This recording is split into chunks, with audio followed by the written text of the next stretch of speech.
सूरज की तपिश और बेमौसम बरसात को हमने हंसकर झेला है। मुसीबतों से भरे दलदल में हमने अपनी ज़िंदगी को धंसकर ठेला है। यूं ही नहीं कदम चूम रही है सफलता आज इस खुले आसमान तले। जमाने भर के नामों को पीछे छोड़ा है, तब जाकर हमारा नाम फैला है। नमस्कार दोस्तों, आज 28 जनवरी है और 28 जनवरी से जितने भी बनने वाले करंट अफेयर इम्पोर्टेंट क्वेश्चन होंगे वो सारे इस वीडियो में हम लोग देखेंगे। आज के सवाल में मैंने कल जो दिया था सबसे पहले उसको देखेंगे। आज का सवाल था कि हाल ही में जारी स्मार्ट सिटी की रैंकिंग में देश भर में बिहार का कौन सा जिला 42वां स्थान रहा है, जिसमें भारत का 42वां स्थान और बिहार का प्रथम स्थान रहा है। वो है भागलपुर। कईयों ने इसका आंसर दिए हैं और ये बिहार से जुड़े हुए क्वेश्चन है और काफ़ी महत्वपूर्ण है। चलते हैं आज के प्रश्नों में। सबसे पहले क्वेश्चन नंबर 1 देखेंगे कि एशियन इंफ्रास्ट्रक्चर इन्वेस्टमेंट बैंक के उपाध्यक्ष के रूप में नियुक्त किया गया है हाल ही में किन्हें। ऑप्शन आते हैं, ए है मनमोहन सिंह, बी रघुराम राजन, सी उर्जित पटेल, सी डी शशिकांत दास। इसका आंसर होगा सी उर्जित पटेल। उर्जित पटेल जो एशियन इंफ्रास्ट्रक्चर इन्वेस्टमेंट बैंक के वर्तमान उपाध्यक्ष बनाए गए हैं। आते हैं इनसे जुड़े हुए कुछ महत्वपूर्ण बिंदु की ओर। कहते हैं आरबीआई के पूर्व गवर्नर उर्जित पटेल को बीजिंग स्थित उपाध्यक्ष नियुक्त किया गया है। भारत का Asian infrastructure investment bank AIIB का संस्थापक सदस्य के रूप में रहे हैं। AIIB का मुख्यालय बीजिंग यानी चीन में है। AIIB का अध्यक्ष जो वर्तमान है वो है जिन लीकुन। नेक्स्ट क्वेश्चन नंबर 2 में आते हैं। जनवरी 2022 ईस्वी में किस एशियाई देश में ईंधन LPG की बढ़ रही कीमतों के कारण आपातकाल की घोषणा की गई है। ऑप्शन आते हैं, ए है उज्बेकिस्तान, बी ताजिकिस्तान और सी है काजाकिस्तान, डी है तुर्कमेनिस्तान। इसका आंसर होगा सी ताजिकिस्तान। ताजिकिस्तान जहां एशिया के ये देश हैं और यहाँ ईंधन की बढ़ती कीमतों के कारण ये आपातकाल की घोषणा की गई है। आते हैं महत्वपूर्ण बिंदु की ओर। कहते हैं ईंधन कीमत बढ़ने के कारण जनता द्वारा हिंसक प्रदर्शन किया गया। इसके कारण जो है कजाकिस्तान के प्रधानमंत्री अस्कर मोमिन को इस्तीफा देना पड़ा।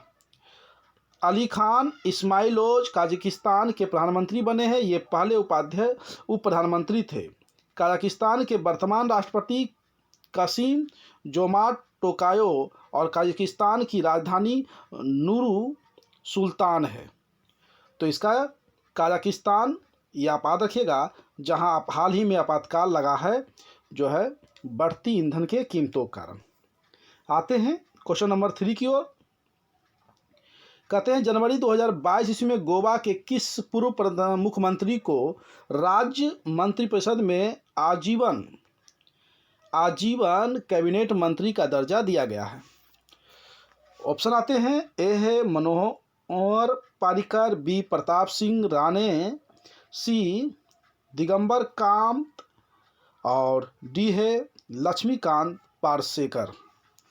इसका जो आंसर होगा यानी बी नंबर प्रताप सिंह राणे, जो गोवा के पूर्व मुख्यमंत्री थे जिन्हें आजीवन कैबिनेट मंत्री का दर्जा दे दिया गया है। आते हैं महत्वपूर्ण बिंदु की ओर।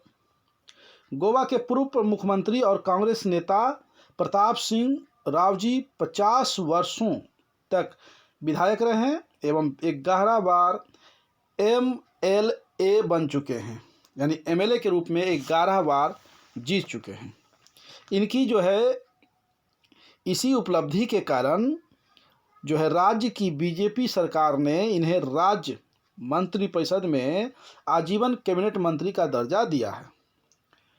गोवा के जो वर्तमान मुख्यमंत्री है वो है प्रमोद सावंत, और गोवा के वर्तमान जो है राज्यपाल है PS Shridhar Pillai.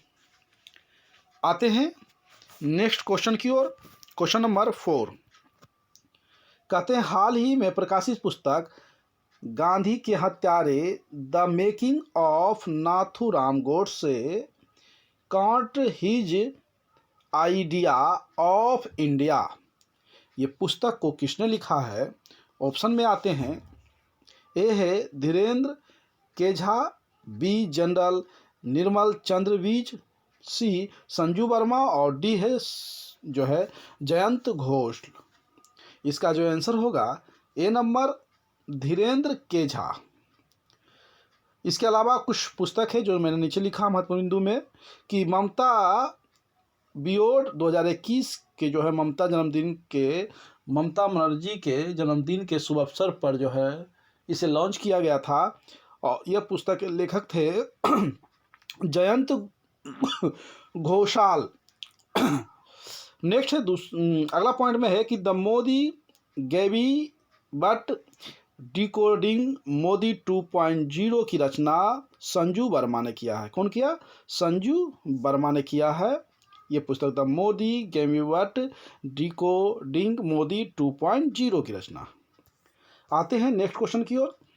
Question number 5, हाल ही में प्रधानमंत्री नरेंद्र मोदी ने वीर बाल दिवस किस दिन मनाने की घोषणा की है? वीर बाल दिवस। ऑप्शन आते हैं, ए है 20 दिसंबर, बी 10 दिसंबर, सी 26 दिसंबर, और डी है 22 दिसंबर। इसका जो आंसर होगा सी यानी 26 दिसंबर। 26 दिसंबर जो हाल ही में माननीय प्रधानमंत्री नरेंद्र मोदी जी ने वीर बालक दिवस के रूप में मनाने की घोषणा की है। आते हैं महत्वपूर्ण बिंदु की ओर। यहाँ क्वेश्चन इसलिए पीछे बन जाता है क्योंकि जो है आज 28 जनवरी है और मैंने 26 दिसंबर पीछे का ही एक दिवस दिया है, इसकी घोषणा हाल में हुई है, तो इसलिए क्वेश्चन बन गई है कि महत्वपूर्ण बिंदु में कि प्रधानमंत्री नरेंद्र मोदी जी ने 9 जनवरी की यह घोषणा की है। ये 9 जनवरी को हाल में की है क्योंकि 9 जनवरी को गुरु गोविंद सिंह की जयंती मनाई गई जाती थी। गुरु गोविंद सिंह के 4 पुत्रों ने 17वीं शताब्दी में शहादत दी थी। उन्हें श्रद्धांजलि देने के लिए 26 दिसंबर को वीर बालक दिवस मनाया जाएगा। तो ये 9 जनवरी की घोषणा हुई है, जिस कारण ये क्वेश्चन बन गई है करंट अफेयर में और काफ़ी महत्वपूर्ण क्वेश्चन रह गई है। आते हैं नेक्स्ट क्वेश्चन नंबर 6 की ओर। छठे क्वेश्चन कहते हैं कि सरस्वती नदी का कायाकल्प करने के लिए आदि वद्री बांध के निर्माण के लिए किन 2 राज्यों के बीच समझौता हुआ है? ऑप्शन आते हैं, ए है हिमाचल प्रदेश और पंजाब, बी हिमाचल प्रदेश और हरियाणा, सी है पंजाब और उत्तराखंड, डी है राजस्थान और गुजरात। इसका आंसर होगा यानी बी हिमाचल प्रदेश और हरियाणा, ये दोनों मिलकर जो है आदि बद्री बांध के निर्माण के लिए जो है समझौता हुई है। आते हैं महत्वपूर्ण बिंदु की ओर। कहते हैं हिमाचल प्रदेश और हरियाणा की सरकारों ने आदि बद्री बांध के निर्माण के लिए समझौता ज्ञापन पर हस्ताक्षर किए हैं। हरियाणा के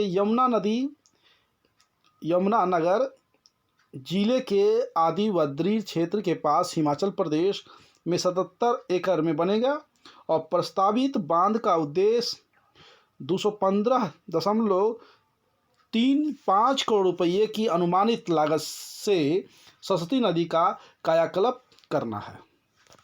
नेक्स्ट आते हैं क्वेश्चन नंबर 7 की ओर। कहते हैं कि 2022 में कितने लोगों को पद्म पुरस्कार से सम्मानित किया गया है, यानी कि जो है कितने लोगों को पद्म जो है पुरस्कार से सम्मानित करने की घोषणा की गई है प्रधानमंत्री या राष्ट्रपति जी के द्वारा। तो ये घोषणा हुई है हमारे जो है 73वें जो है स्वतंत्रता दिवस पर, रिपब्लिक डे के शुभ अवसर पर, और राष्ट्रपति जी के द्वारा घोषणा की गई है। ऑप्शन में देते हैं 120, 125 और सी है 128, जबकि डी है 130। इसका आंसर होगा सी, यानी 128 लोगों को जो है पद्म पुरस्कार से सम्मानित करने की घोषणा की गई है। आते हैं महत्वपूर्ण बिंदु की ओर। राष्ट्रपति रामनाथ कोविंद ने इस वर्ष 73वें गणतंत्र दिवस की पूर्व संध्या पर 128 पद्म पुरस्कार प्रदान किए जाने की मंजूरी दी है। 2022 में कुल 4 लोगों को पद्म विभूषण, 17 लोगों को पद्म विभूषण और 107 लोगों को पद्म श्री से सम्मानित किया जाएगा। यानी जो है देश में सर्वोच्च पुरस्कार सम्मान भारत रत्न है, उसके बाद आता है पद्म विभूषण, उसके बाद पद्म भूषण, यहाँ पद्म भूषण होगी, उसके बाद पद्मश्री होगी। तो जो है 4 लोगों को पद्म विभूषण, 17 लोगों को पद्म भूषण और 107 लोगों को पद्मश्री से सम्मानित किया जाएगा। पद्म विभूषण पाने वाले 4 व्यक्ति जो है वो है सुश्री जो है प्रभा कला के क्षेत्र में है और महाराष्ट्र के हैं, जबकि मरणोपरांत मिला है श्री राधे श्याम केमका का, जो साहित्य और शिक्षा के क्षेत्र में उत्तर प्रदेश के हैं। वही जनरल बिपिन रावत को भी मरणोपरांत मिला है, ये सिविल सेवा में अपना जो है योगदान दिए थे और ये उत्तराखंड के हैं। जबकि श्री कल्याण सिंह को भी मरणोपरांत मिला है और पब्लिक अफेयर में उत्तर प्रदेश के ये निवासी हैं। नेक्स्ट आते हैं क्वेश्चन नंबर 8वां। केंद्र सरकार ने कहाँ प्लास्टिक पार्क बनाने की मंजूरी दी है? तो हाल ही में केंद्र सरकार ने प्लास्टिक पार्क बनाने की मंजूरी दी है, वो कहाँ दी है? तो ऑप्शन में आते हैं ए मंगलुरु, बी श्रीहरिकोटा, सी हैदराबाद और डी भोपाल। मंगलुरु कर्नाटक में पड़ता है, जबकि श्रीहरिकोटा आंध्र प्रदेश में, हैदराबाद तेलंगाना में और भोपाल मध्य प्रदेश में। तो इसका आंसर जो होगा वो होगा ए, यानी मंगलुरु। मंगलुरु में ही केंद्र सरकार ने प्लास्टिक पार्क बनाने की मंजूरी दी है। आते हैं महत्वपूर्ण बिंदु की ओर। केंद्र सरकार ने अब कर्नाटक के मंगलुरु के गजीमठ में एक प्लास्टिक पार्क बनाने की मंजूरी दी है और यह पार्क 62.777 यानी 7 करोड़ रुपये में बनाया जाएगा। इसे कर्नाटक औद्योगिक क्षेत्र विकास बोर्ड की भूमि में बनाया जाना है और यह पार्क स्थानीय युवाओं के लिए सैकड़ों रोजगार पैदा करेगा। नेक्स्ट आते हैं 9 नंबर क्वेश्चन। कहते हैं हाल ही में केंद्रीय जल शक्ति मंत्रालय द्वारा बिहार के किस जिले का चयन राष्ट्रीय जल पुरस्कार के लिए किया गया है? ऑप्शन आते हैं ए मधेपुरा, बी अररिया, सी पूर्णिया और डी है पूर्वी चंपारण। इसका आंसर होगा डी, यानी पूर्वी चंपारण। डी पूर्वी चंपारण। महत्वपूर्ण बिंदु की ओर आते हैं। सतही और भूमि जल हेतु अच्छे प्रबंध के लिए केंद्रीय जल शक्ति मंत्रालय द्वारा पूर्वी चंपारण जिले को राष्ट्रीय जल पुरस्कार प्रदान किया गया। इस क्षेत्र में दूसरा पुरस्कार झारखंड के गोड्डा जिले को मिला है। जबकि अगले पॉइंट में है राष्ट्रीय जल पुरस्कार की शुरुआत वर्ष 2018 में हुई थी। यह तीसरा पुरस्कार है। इस पुरस्कार की कुल जो है 11 श्रेणियाँ में जो है आती है, जो तीसरे पुरस्कार है जो कि हमारे बिहार को पश्चिमी जो है पूर्वी चंपारण को दी गई है। 10वां नंबर क्वेश्चन है कि बिहार के किस मॉडल की तर्ज पर अरुणाचल प्रदेश और झारखंड में शिक्षा के क्षेत्र में स्मार्ट क्लास को अपनाने की घोषणा की गई है?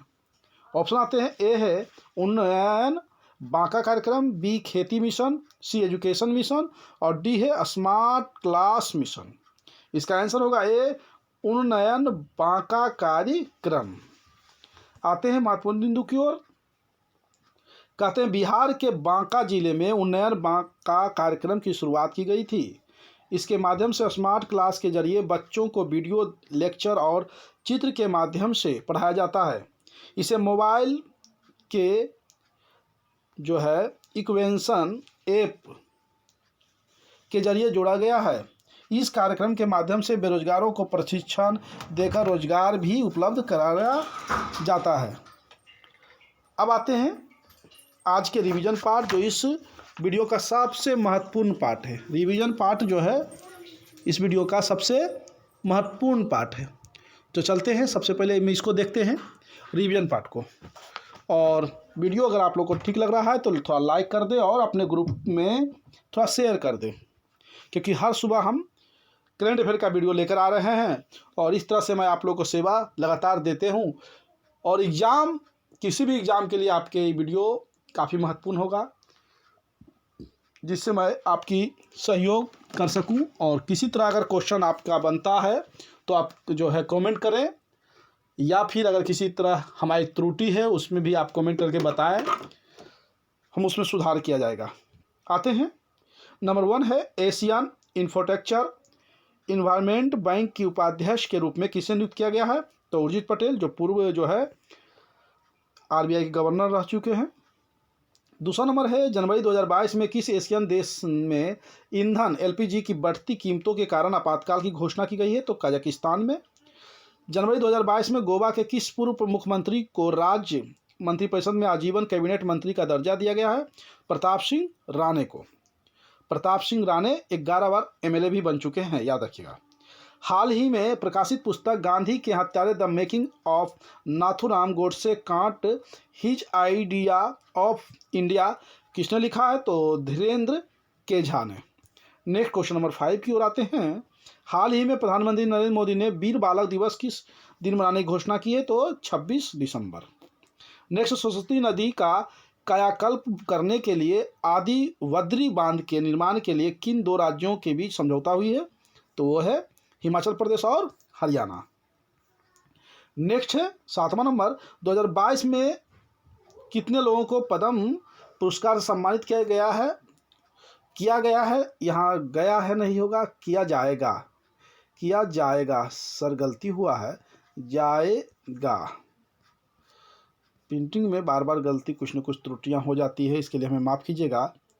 तो ये 28 लोगों को जो है दिया जाएगा। और ये हाल ही में 73वें गणतंत्र दिवस के शुभ अवसर पर माननीय देश के राष्ट्रपति रामनाथ कोविंद जी ने ये घोषणा किए हैं। आते हैं, 8वां नंबर क्वेश्चन है कि केंद्र सरकार ने कहाँ प्लास्टिक पार्क बनाने की मंजूरी दी है? तो मंगलुरु, यानी कर्नाटक में मंगलुरु है, वहाँ प्लास्टिक पार्क बनेगा। हाल ही में केंद्रीय जल शक्ति मंत्रालय द्वारा बिहार के किस जिले का चयन राष्ट्रीय जल पुरस्कार के लिए किया गया है? तो पूर्वी चंपारण। 10वां नंबर क्वेश्चन है, बिहार के किस मॉडल की तर्ज पर अरुणाचल प्रदेश और झारखंड में शिक्षा के क्षेत्र में स्मार्ट क्लास को अपनाने की घोषणा की गई है? तो वो है उन्नयन बांका कार्यक्रम, जो काफ़ी सफल रहा है। और इसी के मॉडल पर जो है अरुणाचल प्रदेश और झारखंड भी शिक्षा को स्मार्ट क्लास को बनाने की घोषणा की गई है। अब आते हैं आज का डोज। आज का डोज जो है काफ़ी महत्वपूर्ण है और मैं इस तरह से डोज लगातार आप लोग को दे रहा हूँ। आप डोज लेते रहें, ये आपका डोज काफ़ी कारगर होगा। मैंने क्वेश्चन को 1000 महासंग्राम के तहत क्वेश्चन को लाने का उद्देश्य रखा हूँ। मैं सेट 1 से प्रत्येक वीडियो में बस छोटा छोटा वीडियो 20 मिनट, 21 मिनट, 22 मिनट का ही 100 क्वेश्चन का मैं आप लोग को सेट दूंगा। और वह जितने भी महत्वपूर्ण क्वेश्चन होंगे उन सबों को मैं वीडियो में जो है न तैयार कर रहा हूं और मैं आप लोग को सेट के माध्यम से प्रोवाइड कर दूंगा। और उसका पीडीएफ भी जो है, जो भी टेलीग्राम पे जुड़े हैं उन सबको पीडीएफ भी मैं 100 क्वेश्चन का मैं देना शुरू करूंगा। जल्द ही वो सेट आना प्रारंभ होगा और 1000 प्रश्नों को आपका संग्राम देखने को मिलेगा। किसी भी एग्ज़ाम से पहले मैं उसको पूरा कर दूंगा। 100 प्रश्नों का और आंसर का सेट रहेंगे और पूरे 1000 रहेंगे, पूरे 10 सेट में वो समाहित होंगे, यानी 10 वीडियो में आपको पूरा होगा। साथ ही उसका पीडीएफ भी आपको टेलीग्राम पर मिलने वाला है। टेलीग्राम में आप जुड़ना चाहते हैं तो आप मेरा चैनल नवजागरण GK डालें और टेलीग्राम में जुड़े। आते हैं आज के डोज सेट नंबर जो है 28 और तारीख 28 GK का एक महत्वपूर्ण पाठ है ये। नंबर 1 क्वेश्चन है, मानव शरीर में सबसे छोटी कोशिका के रूप में किसे जाना जाता है? तो शुक्राणु है जो मानव शरीर में सबसे छोटी कोशिका के रूप में जाना जाता है। दूसरा क्वेश्चन है विश्व में भारत का अलावा 15 अगस्त को ही स्वतंत्रता दिवस और किस देश को मनाया जाता है, यानी किस देश में मनाते हैं? तो वो है कोरिया, जहाँ 15 अगस्त को ही स्वतंत्रता मनाते हैं और हमारा भारत भी 15 अगस्त को स्वतंत्रता मनाता है। आते हैं नेक्स्ट क्वेश्चन नंबर 3 की ओर जाते हैं। भारतीय गन्ना अनुसंधान संस्थान कहाँ स्थित है? तो ये लखनऊ में। चौथा है, स्याही बनाने के काम में कौन सा जिम्नोस्पर्म आता है? तो वह है रेजिन। 5वां है, मुद्रा के अवमूल्यन से किसका जो है उल्लेख होता है? तो मुद्रा के बाहरी मूल्यों में कमी का।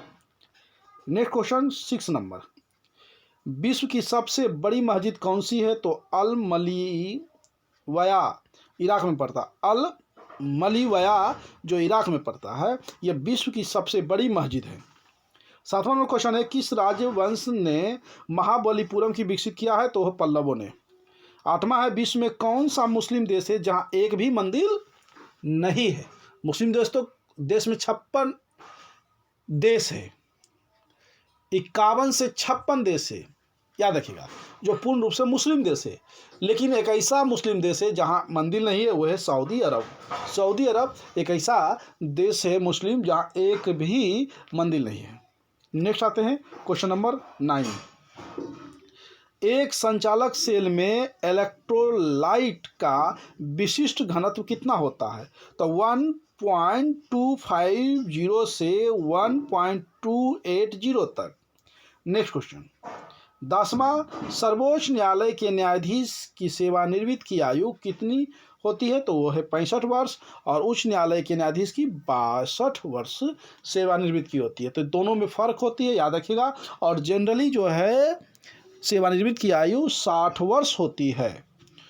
और आप तो डिफेंस के क्षेत्रों में यानी सिपाही विभाग का, पुलिस विभाग का मात्र 58 2 वर्ष और घटा दिए गए हैं, और इसे 50 वर्ष करने के जो लक्ष्य सरकार की है कम करने का, ये थोड़ा सा आगे समय लगेगा, इसको कम करने की और संभावना है। आते हैं आज के सवाल में। आज का सवाल है, राज्य में पर्यटन को बढ़ावा देने के लिए अपना कांगड़ा ऐप को किस राज्य सरकार ने लॉन्च किया है? अपना कांगड़ा ऐप। आते हैं ऑप्शन की ओर। ए है पंजाब, बी राजस्थान, सी हिमाचल प्रदेश और डी है उड़ीसा। तो इसका जवाब आप कमेंट बॉक्स में दे, मैं आपके जवाब देखता हूं, और जो भी कोशिश करते हैं इसका आंसर देने के, तो उनको आंसर हमेशा के लिए याद भी रहता है। और पिछले मैं वीडियो जो पढ़ाया हूँ उसी से मैं क्वेश्चन उठाकर देता हूँ, तो ये भी आपके लिए प्लस पॉइंट है। तो मैं वीडियो समाप्त करता हूँ। जय हिंद दोस्तों, कल पुनः फिर मिलेंगे।